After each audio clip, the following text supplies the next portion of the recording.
The views and opinions expressed on the following program are those of the host and guests and do not necessarily represent those of any organization, including One Generation Away. America is free. Freedom of speech, freedom of religion, freedom of enterprise, and freedom is special and rare. This is Liberty Nation with Mark Angelides, a production of LibertyNation.com, going after what the politicians really mean and making it all clear.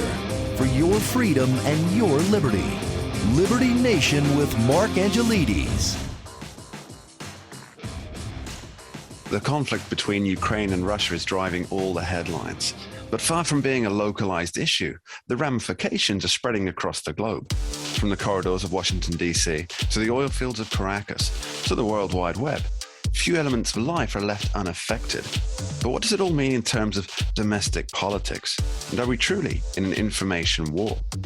Welcome to Liberty Nation Radio here on the Radio America Network. I'm your host, Mark Angelides.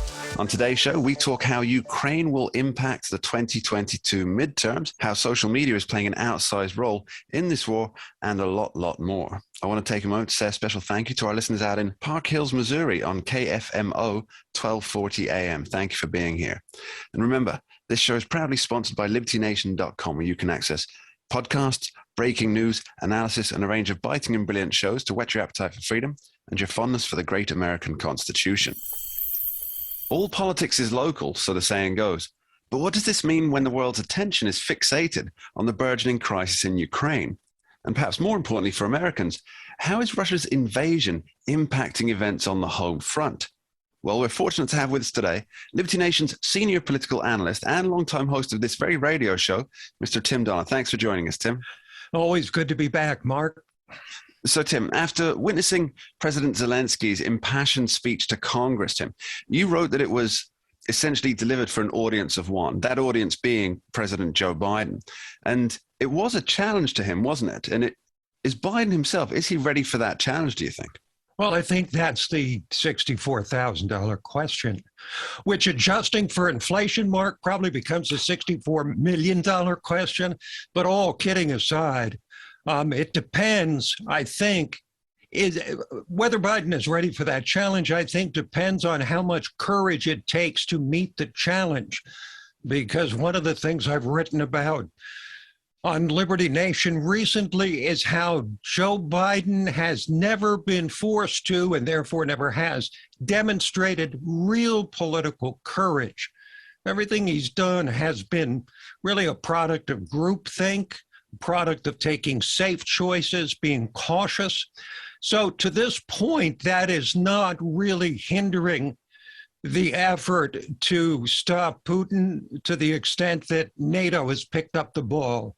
You know, the French President Macron has been aggressive on the diplomatic front. The German Chancellor, the new one, Scholz, has been very forward in significantly increasing the German defense budget. So NATO, which of course has a lot more at stake because of geographic proximity, if nothing else, they have stepped up to the plate. And Biden has done exactly what he has done for 50 years of his political career, and something that he learned from Barack Obama, learned the lesson very well, which is leading from behind. And that's what he's doing right now. And I think the war effort is still been pretty aggressive, but there's going to come a time when instead of him looking to NATO for leadership, they're going to have to look to him as the leader of the free world. And I don't think most people that I know anyway are anxious to see the answer to that question, because he's never been put in this kind of position before. The one time that he has engaged in serious foreign policy in an aggressive effort was in Afghanistan. And of course, that was a disaster.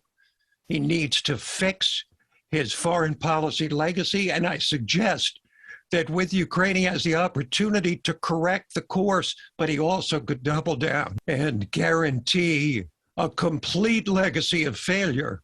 Yeah, I think what you're saying about leading from behind, it does seem that President Biden is almost riding the coattails of of public popular opinion, and it really does come down to the group thing that you just mentioned, where it seems that there's a committee behind making his decisions, and that committee's purpose is not so much to ensure that the results are positive for America and her allies, but that the results are positive for Joe Biden and the Democratic Party machine. Now, speaking of that machine, it seems to me that the DC denizens are more concerned with keeping up appearances.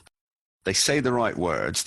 They put flags on their social media bios. And if you're the teachers union president, they put the flag upside down and then, of course, misspell Ukraine on your next one. That's a worry for the education of America. But are they all more really concerned with what's happening back home? So could this almost united show of support that we're seeing coming out of Washington, could it be more part of a basic campaigning strategy, do you think? Or am I being too jaded? No, you're not being too. You're actually being insufficiently jaded, Mark. Because that is a first. A first for the world. Because I could answer, the old game show. I could name that tune in one note. I could answer that question in one sentence with a little more detail. But basically, the only thing that all of them are concerned about now is the next election, which comes up in November. And Ukraine is useful to the extent that it can help them signal their virtue and look like they're behind the poor, struggling people of Ukraine. And to the extent that helps them with their election campaign, sure, they'll be behind it. And it's so easy. Let's face it. What could be easier than running for Congress and standing up there and condemning Vladimir Putin and saying that President Zelensky is a hero? I expect to hear a lot of that because, like we talked about with Joe Biden in terms of courage, it takes zero courage to get behind the Ukrainian effort at this point. The question is, when it comes to a matter of, for example, having to amp up the war effort, are they going to have to make a decision that involves possible American military involvement on the ground or in the air? What's going to happen then?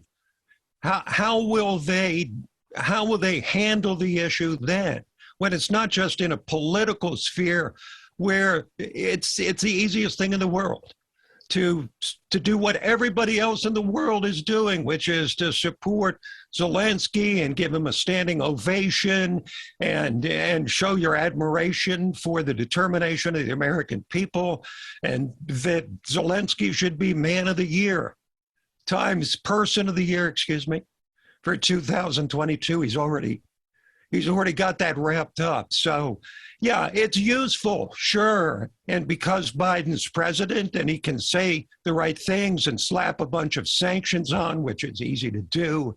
He can call Putin a war criminal. That's easy to do. But when it comes to really hard decisions, he hasn't had to do it. So, sure, the Democrats are going to draft off of the Ukraine issue for as long as they can. How do you see the GOP's role in all this? Now, there is a long-running debate going on about who is the party of war, and I think that distinction has been the lines on that have been so blurred over the last few years. But do you think that Republicans are any more hawkish at the moment with regards to Ukraine and Russia than the present crop of Democrats? Actually, Mark, the answer, I think, is yes. The Republicans are a little more hawkish. They believe that Biden could be a little more aggressive in coming to the defense of Ukraine, even though they're not a NATO country. Let's be clear. They're not an Article 5 obligation for the United States to protect them as they would for Estonia, Latvia, Lithuania, and the other 26 countries in Europe that are part of NATO. So they don't have that absolute obligation, but they see the geopolitical stakes of this and the message that Putin will get if he's allowed to overrun Ukraine. So they're more willing to take the risk of engaging in warfare, I think, in order to roll Putin back than the Democrats are. And that's not surprising because the Democrats are led by a cautious president. The Republicans have just come off a president who's anything but cautious, but he also kept the peace for 4 years, right? So I think that Republicans are posturing to be a little tougher. And I think one of the things they could do is to point out a no-fly zone could have been instituted before the invasion took place. A no-fly zone should have been instituted when Putin was lining his troops by the tens of thousands along the Ukrainian border. That would have been the time to do the no-fly zone. So, Tim, despite what the posturing we're seeing from both Democrats and Republicans, and of course the president and international leaders, do you think the American people have an appetite for an actual war? There's no question the American people do not have an appetite for war, Mark. They're concerned about kitchen table issues, so to speak, like inflation, like the cost of groceries, the cost of gas, all of which are rising rapidly. And they figure that a war will only make those problems worse, and they're correct about it. So they have no appetite for war, and that's why Joe Biden is being so cautious. Some might call it timid. Very true, Tim. And I think those kitchen table issues, they're not getting much in the way of media headlines at the moment because everything is subsumed by the headlines by the Ukraine war. And that's an advantage for Joe Biden. Those issues have been taken off the table, and he's able to change the subject to Ukraine and able to issue a bunch of executive orders and ramp up the sanctions regime on Russia. Those are things that are easy to do without going to war. No challenge for challengeless Joe Biden. Tim Donner, thank you ever so much. Always a pleasure, Mark. Coming up later in the show, we examine the to and fro on Florida's controversial so-called Don't Say Gay bill. But up next, we dive deep into how the images from Ukraine are shaping public perception.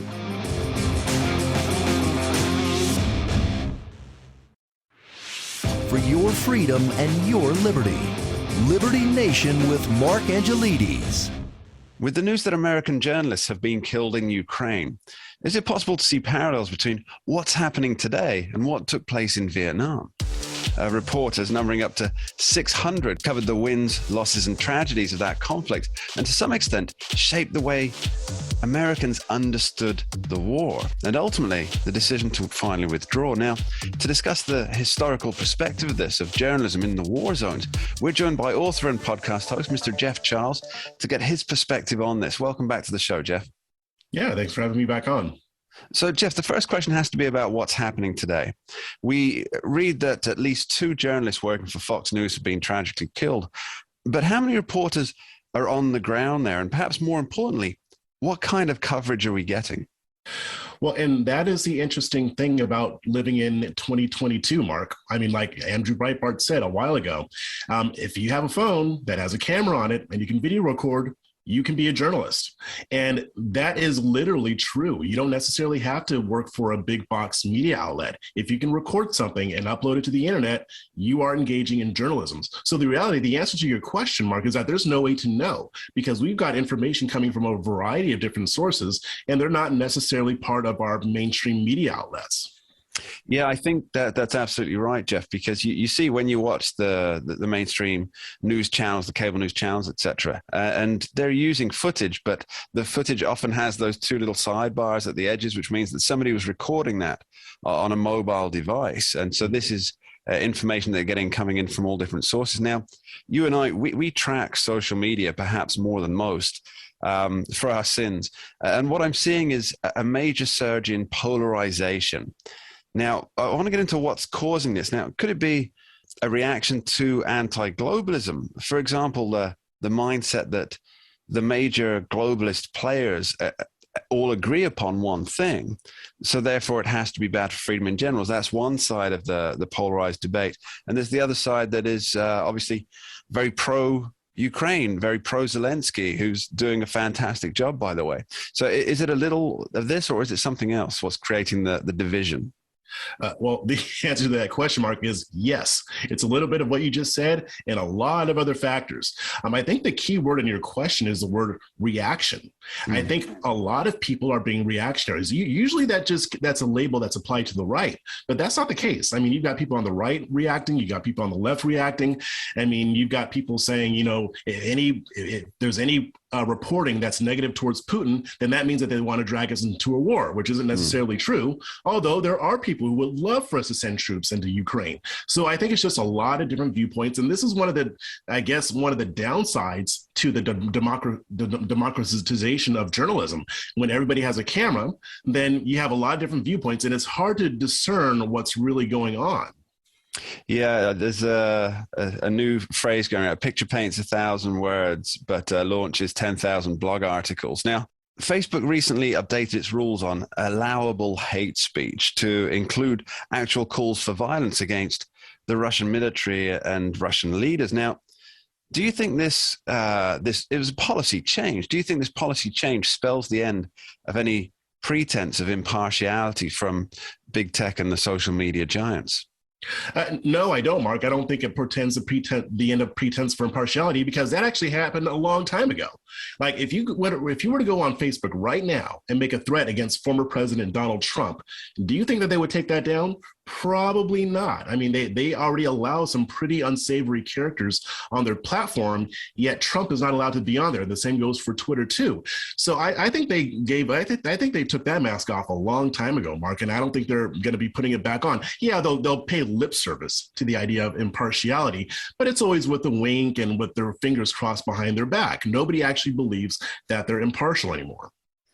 Okay, let's discuss Vietnam briefly that I mentioned in the introduction here. I feel that the pictures that we saw coming out of that war, they shaped public consciousness in such a way that the images that we saw, they're still as powerful today as they were back then. And I wonder if we as a society are a little too polarized for that now. See, every picture I see online, it's, as you point out, it's accompanied by refutations and reactions, or by people putting spin on them rather than just engaging for what it is. It's a photo of a devastated home, a devastated apartment building, a devastated hospital.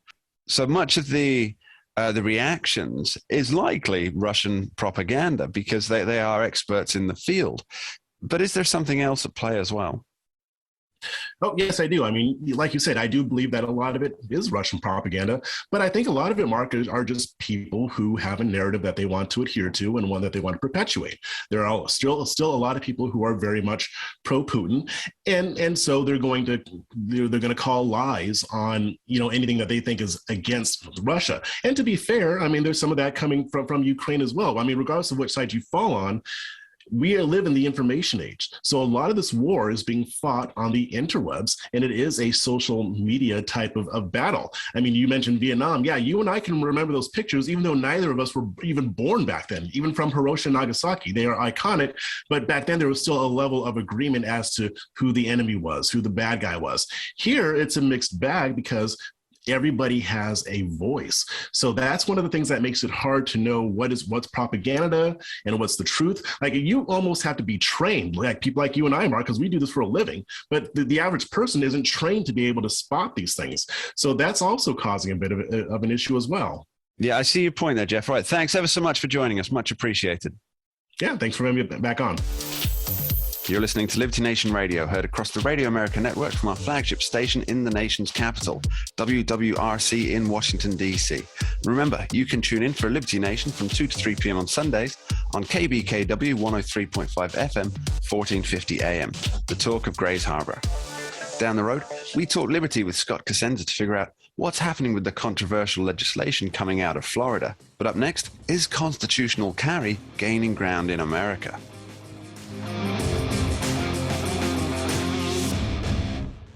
America is free. Freedom of speech, freedom of religion, freedom of enterprise, and freedom is special and rare. This is Liberty Nation with Mark Angelides, a production of LibertyNation.com, going after what the politicians really mean and making it all clear for your freedom and your liberty. Liberty Nation with Mark Angelides. Ohio Governor Mike DeWine signs into law constitutional carry legislation. Now, what does that mean for legislation for the Second Amendment across the United States? And what is the present situation for those who wish to exercise their Second Amendment rights? Well, to join us on this, we're joined by Liberty Nation's editor-at-large, James Fite. Welcome, Jim. Thanks, Mark. So what does this new legislation mean in terms of who can and can't carry, and under what conditions does it operate? All right. It's such a short question, Mark, but bear with me a moment. It has kind of a long answer. Now, this new law changes a few things for Ohio. As of right now, and until this law goes into effect in June, anyone hoping to carry a concealed weapon in public needs to be at least 21 years old, and that's not going to change, and hold a concealed carry license. That, of course, is changing. The license costs money and time in a couple of ways, making it yet another barrier for people who may have economic issues, financial issues, keeping them back from or getting in the way of them exercising their Second Amendment right and, dare I say, duty as a citizen to protect themselves and their families. And that is, of course, there's an application process, which is paperwork and time. There's an application fee of $15. There's the background check. And that, of course, that in the license itself is another $67 or more, depending on the background check. There's the time for this whole bureaucratic process to go. And then, of course, also, in order to get the license, you must show proof that you've completed a minimum 8-hour training course, which is generally another $100. That's another thing that can vary. Now, does that training have to be with somebody who is specified by the state? You have to train with a certified firearms instructor. But I mean, look, this is not a cheap right to exercise, right? You have to buy a firearm. You have to buy ammunition to feed the firearm. You do need to train with it, whether you're required to take a course or not. And that's either burning through ammo in the backyard, if you will, or paying for range time. Now, the license will still be an option for people, but of course, the constitutional carry law means that you don't have to have it. The caveat to that is, obviously, that's not a Wild West free-for-all. To use kind of a cliched term, you have to still obviously be able to pass a background check. Like if you're not legally allowed to carry a gun, constitutional carry is not going to change that. And if you carry out you commit the, let's call it cliche and stereotypical liquor store robbery, there's no Second Amendment or constitutional carry argument that can save you. Now, the other big thing this changes for residents of Ohio is the responsibility of armed citizens when it comes to interactions with the police, Mark. So let's say you're driving in Ohio and you have a gun. Right now, if you're pulled over, you are obligated by law to immediately, or at least as soon as possible, disclose to the officer that you are carrying a concealed weapon. But failing to do this is a first-degree misdemeanor, punishable by up to 6 months in jail, a $1,000 fine, and of course, the suspension of the license, which without constitutional carry is the only thing that gives you permission from the state to actually defend yourself in public with deadly force if needed. So there's a lot of critics of this legislation in Ohio, and they say that it will make the state more dangerous for residents and specifically for law enforcement. And I think that's kind of what they're alluding to when it's about you don't have to disclose this to an officer who pulls you over. But I'm really interested to hear the facts on this, Jim, that back up their assertions, if there are any. What do the numbers say? When I look at this, my source for these numbers is I go to the Officer Down Memorial page, which tracks officers killed in the line of duty across the nation. This is a great resource for this. And of course, to honor these fallen officers. Now, in 2021, there were 59 officers killed across the nation by gunfire, not counting, there were 62 total, but I'm not counting the 3 from Puerto Rico. This is just mainland U.S. 14 of those were killed in constitutional carry states. 45 were killed in states that do not have constitutional carry. And of those 45, 16 were killed in states that this year went constitutional carry or seem poised to very quickly go constitutional carry. And in fact, something that just occurred to me is the state of Texas. Of those 14 constitutional carry state officer deaths, 6 of those were from Texas. Now, at the end of the year last year, Texas went constitutional carry. So those actually probably belong in that second list. Okay. And how many states in total now have a version of constitutional carry? Ohio made the 23rd state. Okay, so it's a fairly even split between the two. Okay, Pretty close, yeah. Now, is this a growing movement or a shrinking one? And why would that be, whichever the answer is? All right. Well, like I just said, Ohio made the 23rd state, which is nearly half the country. And that is not an insignificant little factoid, that half the country part. We saw several states go constitutional carry in 2021. In January, I wrote about, for Liberty Nation, I wrote about the state of constitutional carry in 2022 and how there were, at that time, 21 states. And I gave a list of 5 states that were poised to take the plunge. And in 2 months, 2 of those states have done so, Alabama and Ohio. Now, still on the list are Georgia, Florida, and Nebraska. And I still predict that relatively soon they will join the list of constitutional carry states. As for this being a trend, a significant trend, we have to look at where we are politically in the country. In the 2020 election, we saw 30 of the 50 states back Trump, despite Biden's win. There are currently 28 states with Republican governors. Republicans control 61 individual chambers of state legislation, compared to Democrats 37, with 1, Alaska's House of Representatives, stuck in a power struggle between. And Republicans hold trifectas, so that's governor, House, and Senate, or whatever the state's version of House and Senate happen to be, in 23 states, compared to just 14 for Democrats. That trend, so this trend of going constitutional carry has grown fairly rapidly in the last couple of years. Thank you very much, Mr. President. And the numbers and my gut both tell me that growth is not over.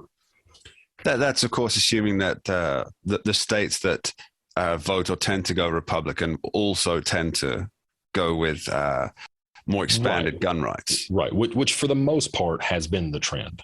Yeah, I believe there are a couple of exceptions here and there, but certainly that's the trend.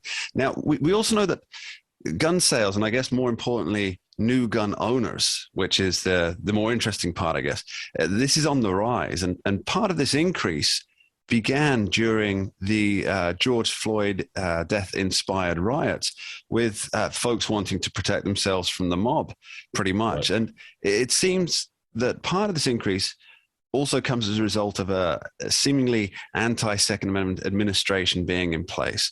As in, a lot of people, they want to purchase guns, become a gun owner before any moves from the federal government cracks down on it. What do you make of that? What's your analysis? Well, you're absolutely right, I think, Mark. Look, cities burning across the nation for whatever cause is scary.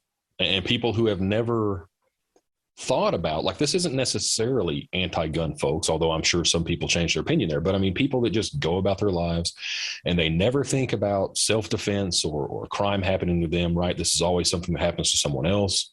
They're never worried about a complete societal breakdown because, well, you know, this is modern times and we're civilized people and that would never happen. Famous last words for how many civilizations, Mark? Tell that to Vladimir Zelensky. Right. But, you know, things like this, things like the George Floyd inspired riots, I don't want to call them the George Floyd riots, but of course. The ones inspired by this, that was a wake-up call for a lot of people. You couldn't, unless you just ran off in the woods and unplugged completely, you could not hide from that news.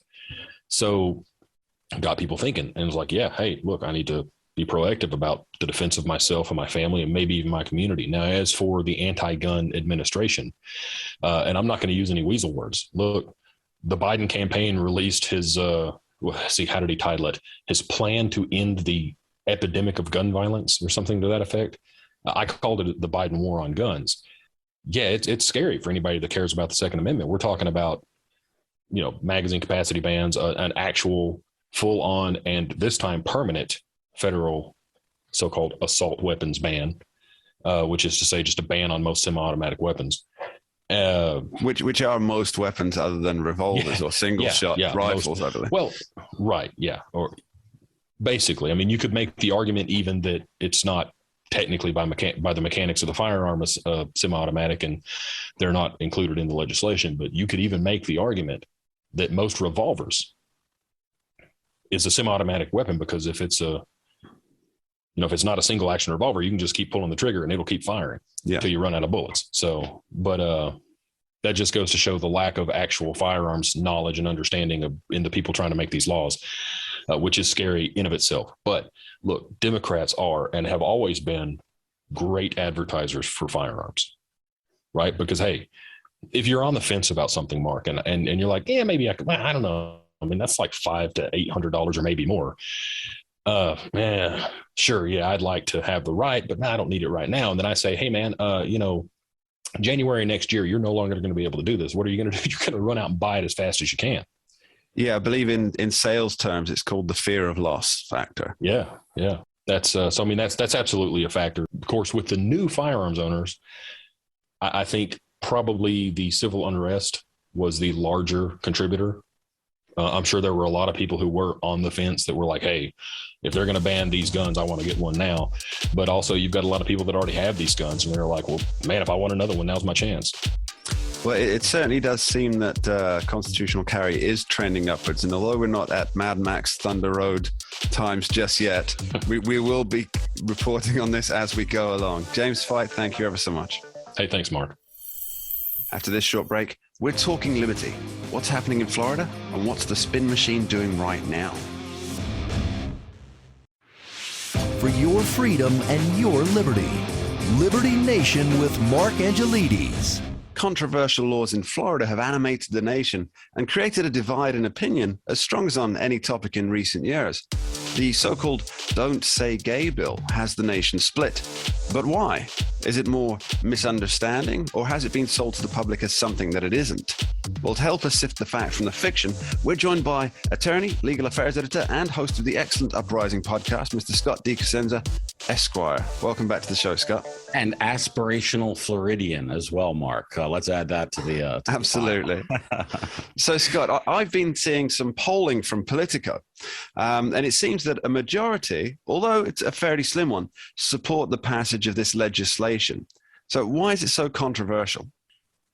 Well, the minute you kind of impose what's seen as a right-wing imposition on teachers and schooling, there's just going to be a reflexive amount of pushback, I think, from the left. And while Florida does track more conservative, certainly, than liberal, it's not devoid of Democrats or liberals or lefties. And so I think you're just going to get a lot of sort of reflexive pushback and how something is sold. In fact, there was this press conference that kind of made the YouTube and Twitter rounds where DeSantis chided this reporter who said critics call it the Don't Say Gay bill, which is true. They do call it that, but also it doesn't say that in the legislation. And they've been basically very successful in selling that, right? They say the Don't Say Gay bill, and the news calls it, the big box media calls it the Don't Say Gay bill. And people think, even though that's not in the bill or wouldn't be law, that's something that is included in there. And so just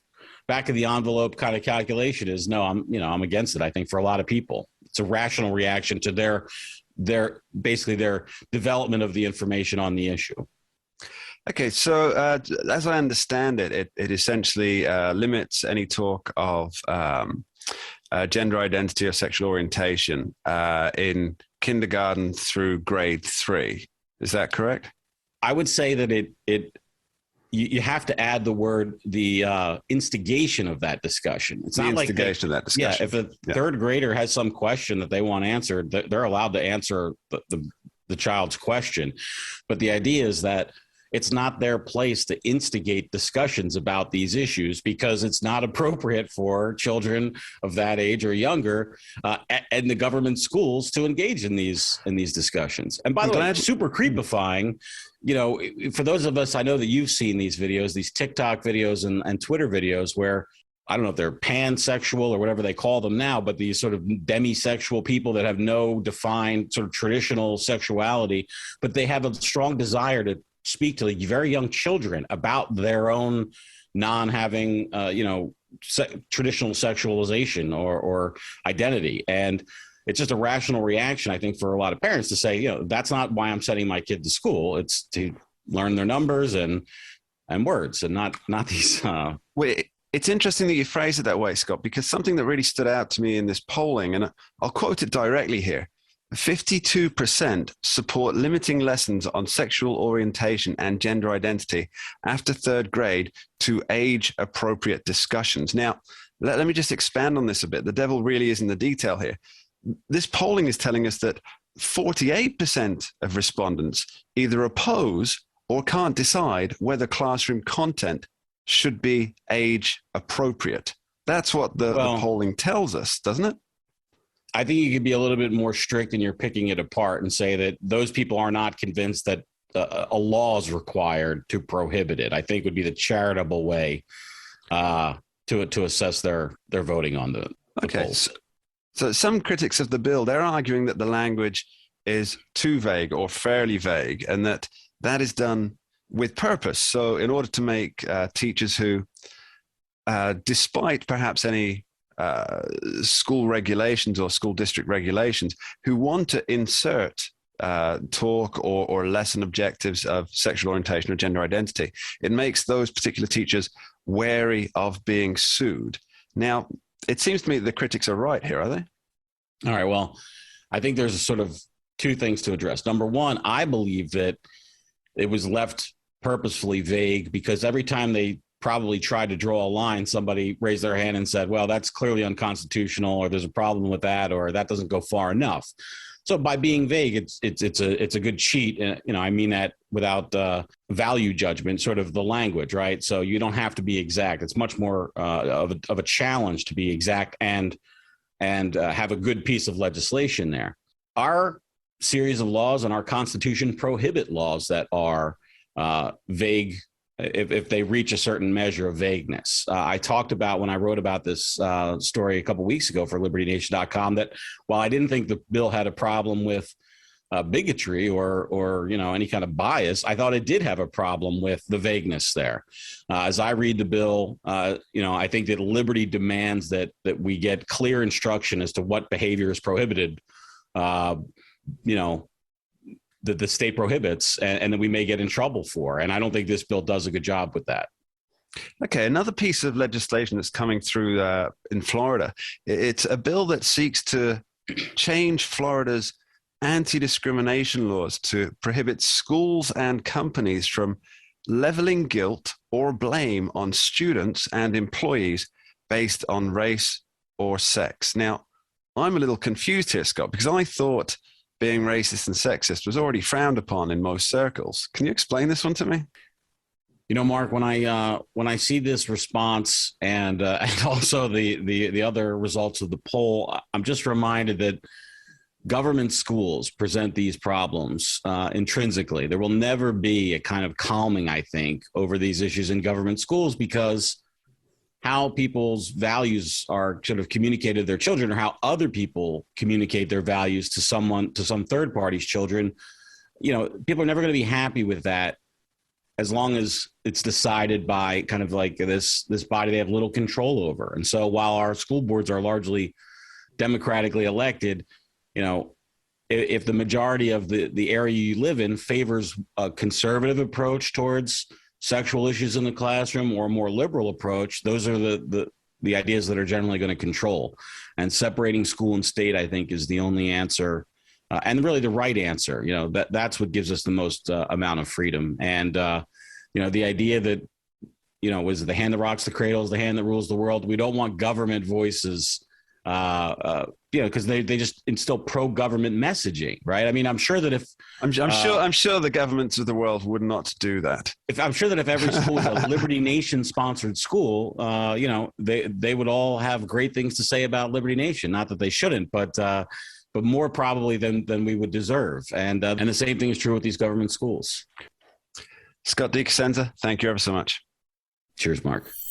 And that's almost it for this episode of Liberty Nation Radio here on the Radio American Network. My sincere thanks to our guests, Tim Donner, Jeff Charles, James Fite, and Scott Cosenza. And of course, my thanks to you, the listeners, for taking the time to join us. My final thought for this week. John Maxwell said, "A leader is one who knows the way, goes the way, and shows the way." It's both interesting and concerning that global leaders appear more concerned to display that they are providing leadership rather than actually leading. More time is spent on government lackeys and partisan media spinning their leader's role than in reporting on what said leader is actually doing. Appearance has become paramount and narrative has become supreme. And that way, sadly, lies naught but folly. Thanks for being here.